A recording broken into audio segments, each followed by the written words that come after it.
Hello friend, स्वागत है आपका अपडेटेड पॉइंट चैनल में। हेलो फ्रेंड, आज हम एक्सप्लेन करने जा रहे हैं केजीएफ चैप्टर 2 को। आइए वीडियो स्टार्ट करते हैं, लेट्स गो। कहानी शुरू होती है आनंद से, जो केजीएफ 1 की स्टोरी सुना रहे होते हैं। यहाँ पर आनंद को हार्ट अटैक आ चुका होता है और हॉस्पिटल में मिलने उनका बेटा विजेंद्र आता है। और क्योंकि ये कहानी अधूरी है, हर कोई व्यक्ति इस कहानी को पूरा जानना चाहता है, तो विजेंद्र उस जर्नलिस्ट के कहने पर और विजेंद्र आगे की स्टोरी पूरी करने के लिए आनंद के ऑफिस जाता है। यहाँ पर बहुत ढूंढने के बाद केजीएफ चैप्टर 2 की स्टोरी मिल जाती है और सीन एक बार फिर से फ्लैशबैक में चला जाता है। यहाँ पर रॉकी गरुणा को मार देता है और सभी बाकी बचे लोग रॉकी के सपोर्ट में आ जाते हैं। वो लोग गरुणा के आदमियों से फाइट करते हैं और रॉकी केजीएफ को जीत लेता है। और यहाँ पर सारे गरुणा के पार्टनर्स आते हैं, तो उन्हें लगता है कि विराट यहाँ पर राज्याभिषेक कर रहा होगा। तो फिर रॉकी वहाँ आकर बताता है कि विराट को मैंने मार दिया है। और अब फाइनली केजीएफ का ऑनर मैं यानी रॉकी है। यहाँ पर एंड्रयू राजेश देसाई के साथ कमल भी होता है, जो कि बहुत ही बड़बड़ कर रहा होता है और रॉकी उसको वहीं पर शूट कर देता है। और इसके बाद सभी लोग बिल्कुल चुपचाप शांत हो जाते हैं। यहाँ पर रॉकी रीना को जबरदस्ती पकड़ करके ले आता है, जो कि ये गलत होता है, लेकिन रॉकी अब रीना को अपने साथ ही रखेगा। ये देख के रीना के पिता भी कुछ नहीं कर पाते हैं। रीना को गुस्सा तो बहुत आता है, लेकिन वो भी कुछ नहीं कर पाती है। और यहाँ केजीएफ वालों की लाइफ काफी हद तक सुधर गई होती है। अब उन लोगों के लिए अच्छा खाना मिल रहा होता है, अच्छे कपड़े मिल रहे होते हैं और घर भी अच्छा मिल रहा होता है। और वो सभी लोग रॉकी को अपना भगवान मानते हैं। नेक्स्ट सीन में रॉकी बलराम के पास जाता है, जहाँ पर बलराम गरुणा का बहुत बड़े वाला राइट हैंड होता है, पर अब यहाँ बलराम को बांध करके रखा गया होता है। तभी रॉकी कहता है मैं वजीर को नहीं मार सकता, ऐसे सबको मार दूंगा तो मेरे साम्राज्य को कौन चलाएगा। रॉकी बलराम को अपने साथ काम करने के लिए बोलता है, जिसके लिए बलराम पहले तो मना कर देता है, पर बाद में रॉकी जब अपने दूसरे आदमियों के पास जाता है, तो वहाँ पर रॉकी बलराम को बुलाता है और बलराम वहाँ पर बहुत ही अच्छा निशाना लगा देता है। इसके बाद बलराम रॉकी की जॉब को एक्सेप्ट कर लेता है और अब बलराम देगा सभी लोगों को ट्रेनिंग। और बलराम रॉकी से कहता है कि पहले से ज्यादा सिक्योरिटी और बढ़ानी होगी। और जब रॉकी चैप्टर 1 में मेंटेनेंस रूम में जाता है, तो उसने कुछ वहाँ पर और भी नोटिस किया था। और यहाँ पर रॉकी को पता चलता है कि यहाँ पर केजीएफ में एक माइंस नहीं है, बल्कि यहाँ पे 9 माइंस है। और इन माइनों को कभी भी खोला नहीं गया है, एक ही माइन से काम चलाते हैं, क्योंकि सूर्यवर्धन नहीं चाहते थे कि किसी को भी 9 माइंस के बारे में पता चले। ये सब पता लगने से केजीएफ में खतरा और बढ़ जाता है। और ये सब बातें रॉकी के पार्टनर्स को ये बातें पता चलती हैं, तो सभी शॉक्ड रह जाते हैं। रॉकी अब किसी को भी नहीं मारता है, क्योंकि रॉकी जानता है अगर वो सब किसी को मार देगा तो बिजनेस किसके साथ करेगा। जो नई 8 माइनें ओपन हुई हैं, कोई भी वर्कर उन माइनों के अंदर जाना नहीं चाहता है। ये सब देखकर रॉकी उन माइनों के अंदर जाता है और खुद काम करके दिखाता है। जब सभी लोग रॉकी को काम करते हुए देखते हैं, तो सभी को हौसला मिलता है, फिर सभी लोग काम करने लग जाते हैं। और यहाँ पर रॉकी को आगे बढ़ता देखकर राजेंद्र प्रसाद और एंड्रयू दोनों बहुत उससे जलने लगते हैं। इसीलिए कैसे भी करके रॉकी को रोक दिया जाए, और रॉकी को रोकने का काम रमिका कर सकती है। रमिका एक बहुत ही स्ट्रॉन्ग पॉलिटिशियन होती है और ऐसा माना जाता है कि वो डिक्टेटर टाइप की होती है, जो कि हर किसी पे अपना पावर बना के रखती है। यहाँ इनकी टीम में एक आदमी और होता है, जिसका नाम होता है नारायण। तो यहाँ पर ये लोग चाहते हैं कि नारायण पीएम की पोस्ट से हट जाए और रमिका आ जाए। एक बार पीएम पोस्ट पर रमिका आ गई तो रॉकी बर्बाद हो जाएगा। इसीलिए वो लोग ऐसी वोटिंग का प्लान करते हैं, जहाँ पर सभी पॉलिटिशियन नारायण के अगेंस्ट वोट देंगे और नारायण को पीएम के पद से हटा दिया जाएगा, और इसी के साथ नारायण की सरकार भी गिर जाएगी। पर जब तक यहाँ पर ये सब हो, वहाँ दूसरी तरफ केजीएफ में माइनिंग के दौरान उनको यहाँ एक बहुत बड़ी स्वॉर्ड मिलती है, जिसे देखकर सभी लोग डर जाते हैं। ये तलवार होती है अधीरा की, जिसे गरुणा ने मरवा दिया था। ये क्या नेक्स्ट सीन में अधीरा को हम जिंदा देखते हैं, क्योंकि अधीरा गरुणा के मरने का वेट कर रहा था। फाइनली अधीरा केजीएफ लेने के लिए वापस आएगा। अधीरा अपनी टीम को इकट्ठा करने लगता है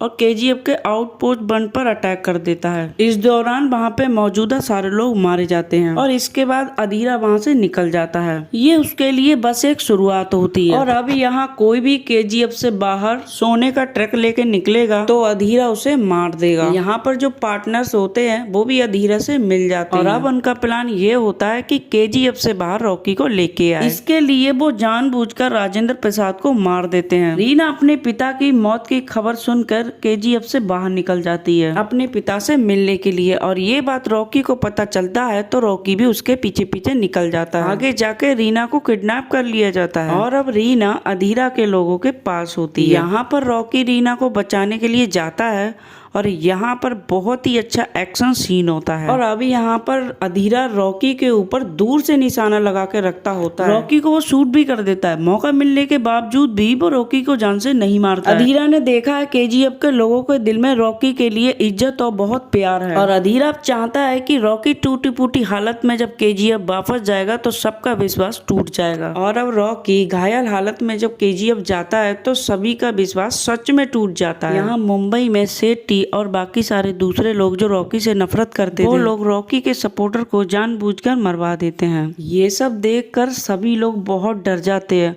और केजीएफ में केवल 8 दिन का खाना बचा होता है। दूसरी तरफ यहाँ पर जो भी सोने का ट्रक लेके निकलता है अधीरा उनको मार कर उनकी लाशों को वापस भेज देता है और अभी तक रॉकी की हालत काफी खराब होती है। फिर सेट्टी रॉकी को कॉल करके धमकी और बदतमीजी करता है। ये सुनकर रॉकी को बहुत गुस्सा आता है और फिर वो अपने चाचा को कॉल करता है जिनसे वो आखिरी बार हेल्प मांगता है। ये रॉकी के चाचा मुंह बोले चाचा होते हैं और इसके बाद हेलीकॉप्टर मंगाता है और काफी सारा सोना लेके रीना के साथ रॉकी दुबई चला जाता है।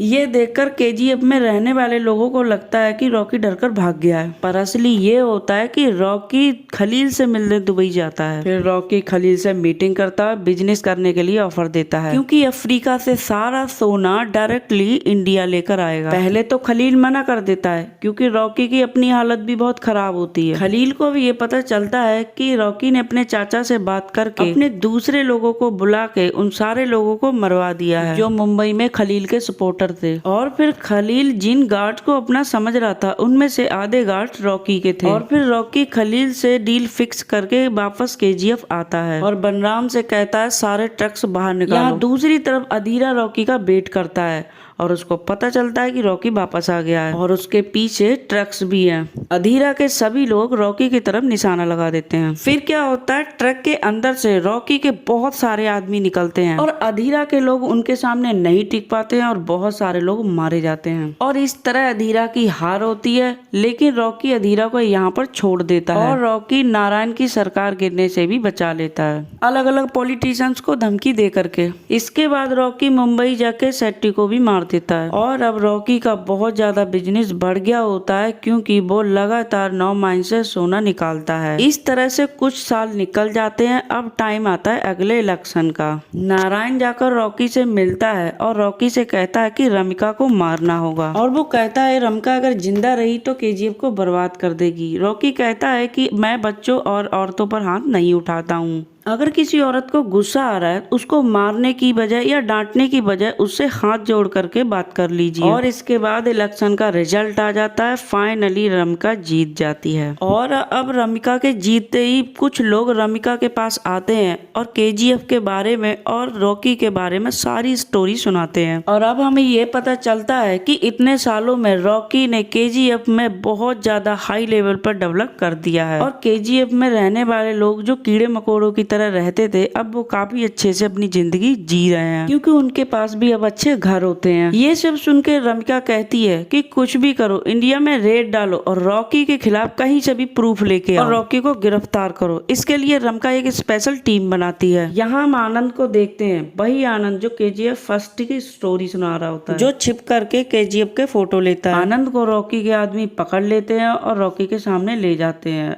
रॉकी आनंद को देखकर खुश होता है और फिर रॉकी आनंद से कहता है कि तुम रॉकी की स्टोरी लिखो और कहता है स्टोरी बिल्कुल सच लिखी जानी चाहिए। यहाँ दूसरी तरफ पुलिस अलग अलग जगह पर जाके छापे मारती है लेकिन उनको कहीं पर कुछ भी प्रूफ नहीं मिलता है। उन्हें सिर्फ एक जगह से एक सोने का बिस्किट मिलता है। उस बिस्किट को पुलिस स्टेशन में जमा कर लेते हैं। जब ये बात रॉकी को पता चलती है तो रॉकी एक बिस्किट को लेने के लिए पुलिस स्टेशन पहुंच जाता है। और जब सबको ये पता चलता है कि वो बिस्किट रॉकी का है तो सब बहुत बुरी तरह से डर जाते हैं। रॉकी की शक्ल तो कम लोगों ने देखी होती है, मगर उसके नाम का ही डर बहुत होता है। और फिर रॉकी बिस्किट को लेकर के बाहर निकलता है और एक बड़ी सी मशीन गन लेके पुलिस स्टेशन पर फायर कर देता है। ये सब रॉकी नई गन को चेक करने के लिए करता है। दूसरी तरफ हम ये देखते हैं कि रमिका को रॉकी के खिलाफ फाइनली प्रूफ मिल जाता है। उस प्रूफ के दम पर रमिका रॉकी को गिरफ्तार करने के लिए बोलती है और तभी हम सामने से देखते हैं कि रॉकी रमिका से मिलने आता है और एक साथ में फाइल भी लाता है। उस फाइल में रॉकी के अगेंस्ट बहुत सारे प्रूफ होते हैं, जिसको लेकर के रमिका रॉकी के खिलाफ कोई भी केस बना सकती है। रमिका उस फाइल को लेने वाली भी होती है। तभी वहाँ रमिका के सपोर्टर आ जाते हैं और फिर वो लोग आके बताते हैं कि अपनी पार्टी के 200 पॉलिटिशियन को रॉकी ही फंडिंग करता है। तो मतलब रॉकी के अगेंस्ट कोई भी खुलासा करता है तो सबको पता चल जाता है कि रमिका के पार्टी के लोग रॉकी से मिले हैं। तो इससे क्या होगा, रमिका की पार्टी गिर जाएगी। तो यहाँ पर रमिका धमकी देने के अलावा और कुछ नहीं कर पाती है और रॉकी वहाँ से चला जाता है। रॉकी फिर सभी सोने की डिलीवरी को रोक देता है और ये सब बातें जब खलील को पता चलती है तो खलील को गुस्सा आता है, क्योंकि रॉकी अपनी मनमानी कर रहा होता है। ये देखकर रॉकी के पार्टनर्स भी रॉकी से परेशान हो जाते हैं और अधीरा से हेल्प मांगते हैं और खलील भी अब अधीरा के सपोर्ट में होता है। अधीरा जो कि जिंदा था, वो इतने सालों से केजीएफ में काम करने वाले लोगों से केजीएफ के बारे में इंफॉर्मेशन निकालवाता है और अब इतने सालों बाद अधीरा के पास केजीएफ का एक मैप होता है। वो बताता है कि अंदर जाने के 2 रास्ते हैं, पर दोनों ही रास्ते पर सिक्योरिटी इतनी ज्यादा है कि जाना मुश्किल है। तो उसे किसी माइन के अंदर से हो करके जाना पड़ेगा और उस माइन के बारे में अधीरा को किसी और से पता करना पड़ेगा। तो अधीरा फिर माइन के बारे में पता लगाने वाला काम एंड्रयू को देता है, क्योंकि अगर एंड्रयू ये काम नहीं करेगा तो अधीरा उसको मार देगा। और अब वो अपनी माँ की बॉडी को निकलवा लेता है जो सालों पहले उसकी माँ को दफन किया गया था। और अब वो अपनी माँ की अच्छी से समाधि बनवाता है और अपने नशेड़ी पिता को काम पर लगाता है। उसके पिता यानी कि वो जो जिंदा थे वो बहुत बड़े वाले नशेड़ी भी थे, जिसने अपनी वाइफ और बच्चे का कभी भी ख्याल नहीं रखा होता है। इसीलिए बची सारी उम्र उसकी माँ की समाधि की सफाई करनी पड़ेगी। नेक्स्ट सीन में पता चलता है कि रीना प्रेग्नेंट होती है। रीना जल्दी से जा करके केजीएफ में खड़े रॉकी को बताती है। इससे पहले ये बात सुन के रॉकी खुश होता, अधीरा के लोग पीछे से रॉकी पर अटैक कर देते हैं और वो रीना को मार देते हैं। रीना की मौत से रॉकी को बहुत बड़ा झटका लगता है और अब गुस्से में अधीरा और रॉकी के बीच एक फाइनल फाइट शुरू होती है। फाइट बहुत लंबी और अमेजिंग होती है। लास्ट में रॉकी अपने हथियार हथौड़े को उठाता है और रॉकी उस हथौड़े से अधीरा की बहुत पिटाई लगाता है और उसकी गर्दन भी तोड़ देता है और फिर रॉकी अधीरा को जान से मार देता है। इसमें रॉकी को पता चलता है कि अधीरा को इन्फॉर्मेशन बाहर से मिलती है और फिर रॉकी अपने सभी लोगों को इकट्ठा करता है और सीधा पहुंच जाता है पार्लियामेंट में। और इस वक्त पार्लियामेंट में बहुत सारे नेता बैठे होते हैं और वहीं रमिका स्पीच दे रही होती है। रमिका का प्लान होता है कि चाहे मुझे इस्तीफा क्यों ना देना पड़े, पर रॉकी के खिलाफ मैं अरेस्ट वारंट निकाल कर रहूंगी। और फिर तभी वहाँ पर अंदर रॉकी आ जाता है और नारायण को मार देता है। जो अधीरा की हेल्प करता है वो नारायण ही होता है और ये पता लगता है कि सारी चालें और सारे प्लान सब नारायण के होते हैं। उसका प्लान ये होता है कि रॉकी को केजीएफ में भेजेंगे, रॉकी से गरुड़ा मरवा देंगे और बाद में रॉकी को भी मार देंगे, तो सारा केजीएफ अपने कंट्रोल में ले लेंगे। रॉकी ने पार्लियामेंट में नारायण को मारा है सभी के सामने, तो फिर सरकार को रॉकी के खिलाफ बहुत सारे प्रूफ मिल चुके हैं और फिर रमिका रॉकी के खिलाफ डेथ वारंट निकाल देती है। और अब रॉकी को मारने के लिए केजीएफ में बहुत बड़ी फोर्स जाती है जो कि केजीएफ में रहने वाले सभी लोगों को बाहर निकाल देती है ताकि वो रॉकी को ढूंढ सके। पर उनको अब पता चलता है कि रॉकी अपने महल में नहीं है। नेक्स्ट सीन में हम रॉकी को देखते हैं जो कि एक शिप पर होता है। उस शिप पर रॉकी ने सारा सोना रखा होता है जो कि बहुत ज्यादा होता है। रमिका को भी ये बात पता चल चुकी होती है क्योंकि खुद रॉकी ही बताता है रमिका को, क्योंकि रॉकी को अपने अंत के बारे में पता चल जाता है और वो इसीलिए खुद की इंफॉर्मेशन रमिका को दे देता है, क्योंकि अब रॉकी खुद भी मरना चाहता है पर सारे सोने के साथ, जो कि सारा सोना डूब जाएगा और किसी को नहीं मिलेगा। और ऐसा ही ही होता है, सारा सोना डूब जाता है क्योंकि सोना उसी के साथ डूब जाएगा और किसी को नहीं मिलेगा। और होता भी ऐसा ही है, सारे फाइटर प्लेन रॉकी के ऊपर अटैक कर देते हैं और उसकी पूरी शिप ब्लास्ट हो जाती है। रॉकी और सोना दोनों पानी के अंदर डूब जाते हैं और कभी भी किसी को नहीं मिलते हैं। रमिका हर रॉकी के एविडेंस को मिटवा देती है और साथ में ऐसा पक्का करती है कि रॉकी का जिक्र कहीं पर भी ना हो और ना किसी को रॉकी के बारे में पता रहे। आखिर में एक आनंदी होता है जिसको रॉकी के बारे में पता होता है, स्टोरी भी लिखता है और बाद में पब्लिश भी करता है।